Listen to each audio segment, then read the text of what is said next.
Itodo na natin ang kilig ngayong buwan ng mga puso. Ito ang isang kasalang siguradong memorable hindi lang sa bride and groom, kundi para din sa mga bisita nilang isda.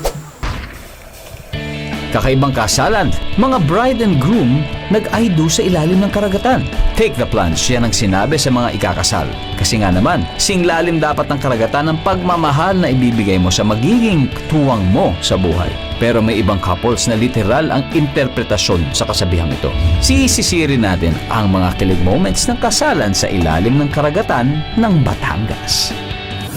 Ang couple na sina Karina at Ian naka-full scuba gear pero ang kanilang wedding attire simple lang para madaling lumutang. At ang kanilang mga bisita, hindi lang kakaibang kapwa scuba divers kundi witness din sa kasalan ang mga isda at taklobo o giant clams. Here comes the bride, all dressed in white. At ang groom naghihintay hindi sa altar kundi sa ibabaw ng coral reef. At ang mga bisita, all out sport, walang tumututol sa underwater kasalan. Ready na silang mag-isang dibdib. Nauna ang groom sa kanyang promise ng forever. Tapos ang bride naman nag-I do underwater. You may now kiss the bride. Palakpakan ng mga bisita at nag-congratulate pa.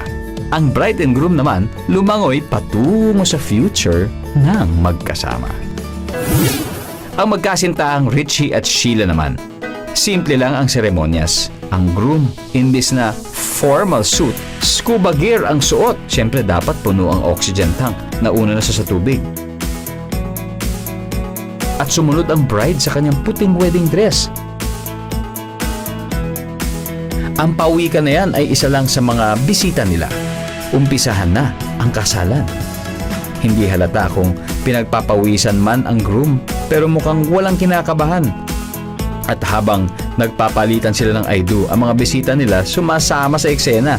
Kahit sa palitan ng singsing, ang mga isda naki-witness din. Nagtawag pa ng iba. At sa parteng You May Now Kiss the Bride, tinanggal na ang second stage regulator na nakakabit sa bibig para wagas ang kiss na lips to lips. Mabuhay ang bagong kasal. At para sa mga hindi na mahintay ang kasalan, proposal pa lang pwedeng underwater din. Ang mga underwater weddings na ito, patunay na walang hangganan ang tunay na pag-ibigan, mapalupa o mapalagat. O ano, kinilig kayo no? Ako rin eh. Amazing! Kaya sa mga kapuso nating on the go, tutukan nyo ang live stream ng ating programa sa official accounts ng GMA Network, pati na rin sa YouTube at Facebook. At mag-comment din kayo sa ating mga kwentong amazing.